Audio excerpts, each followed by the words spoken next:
Hello everybody, David Schuster here. It's now like clockwork. Every day there's a White House press briefing is a day when Trump Press Secretary Karoline Leavitt creates a mess. Headline, Karoline Leavitt brutally fact-checked on judge who blocked Trump. This judge, Judge Boseberg, is a Democrat activist.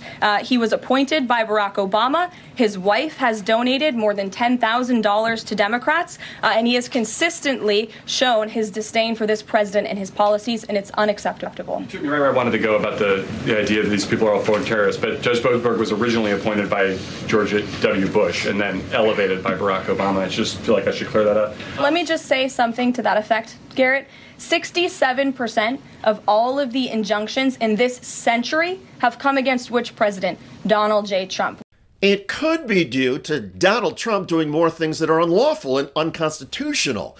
Also, regarding Judge Boseberg, who has ordered the Trump administration to hold off on some of its massive migrant deportations, the Levitt claim that he is a Democratic activist is absurd.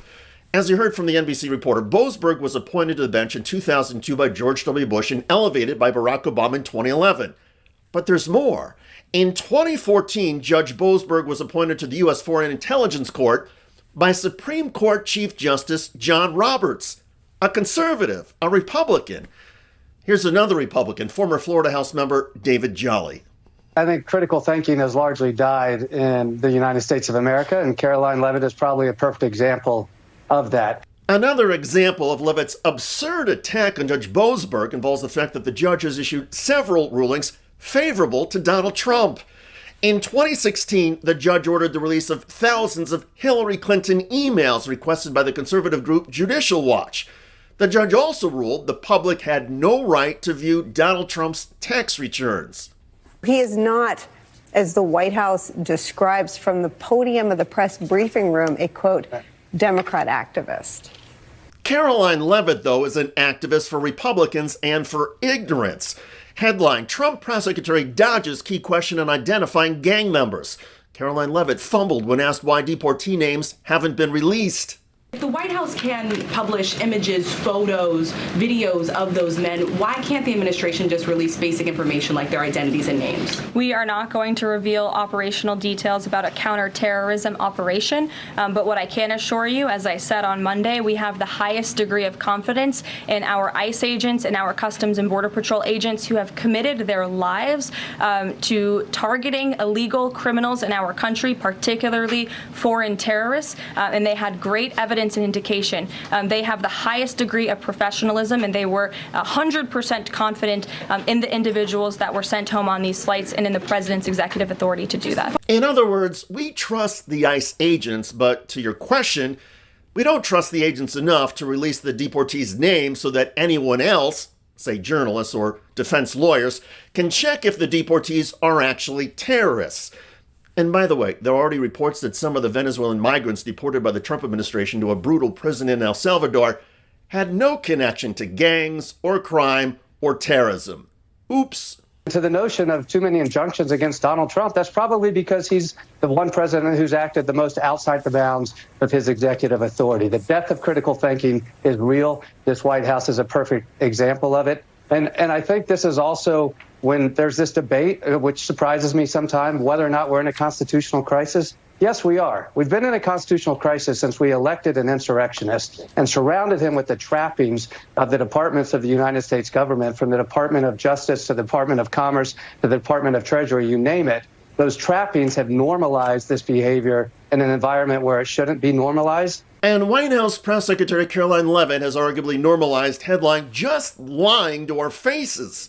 Trump's press secretary Karoline Leavitt mocked and fact-checked in real time after bizarre claim about tax cuts blows up in her face. The implosion began after a reporter for the Associated Press asked Leavitt about Trump imposing tax hikes in the form of tariffs instead of tax cuts as Trump had promised during the campaign. He's prioritizing that over the tax cuts. He's actually not implementing tax hikes. Tariffs are a tax hike on foreign countries that, again, have been ripping us off. Tariffs are a tax cut for the American people, and the president is a staunch advocate of tax cuts, as you know. Actually, according to the Nonpartisan Tax Foundation, Tariffs are a form of taxation imposed on another country's imports. Economists broadly agree that such trade barriers raise prices on consumers and negatively impact the economy. A reporter for the Associated Press followed up with this. Sorry, have you ever paid a tariff? Because I have. They don't get charged on foreign companies. They get charged on the importers. And ultimately, when we have fair and balanced trade, which the American people have not seen in decades, as I said at the beginning, revenues will stay here, wages will go up, and our country will be made wealthy again. And I think it's insulting that you are trying to test my knowledge of economics and the decisions that this president has made. I'm now regret giving a question to the Associated Press. Mary. Yes, Karoline Leavitt turned reality upside down and then got mad after the AP reporter pushed back. Levitt, at 27 years old, is the youngest White House press secretary in U.S. history. President Trump has repeatedly praised her as a highly effective communicator. But in just a few months, Levitt's condescending tone and willingness to lie or spew nonsense on behalf of Trump have become legendary. Critics also accuse Levitt of moral hypocrisy. She often wears a large cross necklace. But last year, Levitt had a baby out of wedlock. 6 months later, just days before Trump's inauguration, Levitt married Nicholas Riccio, a man who was 32 years older than Levitt. Riccio is a real estate developer. Also, unlike Christian biblical teachings, Levitt is not exactly modest about their wealth. On Instagram, Levitt posted photos of her 3-carat diamond engagement ring, which experts appraise at around $100,000. To be clear, if Karoline Leavitt wants to show off expensive jewelry or acknowledge her husband's financial success, that's fine. I also don't take issue with Leavitt having a child before she was married. But wearing a large cross to highlight Leavitt's faith and self-proclaimed Christian morality smacks of hypocrisy. Promoting religion on TV is also hypocritical when you are constantly bearing false witness. And whether you're a person of faith or not, lying to the public is never a good look, especially when you are the chief White House spokesperson. But in Donald Trump's White House, the truth is not much of a concern. Honesty, credibility, and integrity are not priorities. Instead, it's all about amplifying whatever Donald Trump is feeling and claiming, no matter how absurd, ridiculous, or unconstitutional. And so Karoline Leavitt fits right in, even as a growing number of Americans find her routine horrifying. By the way, Karoline Leavitt recently triggered an international incident with France.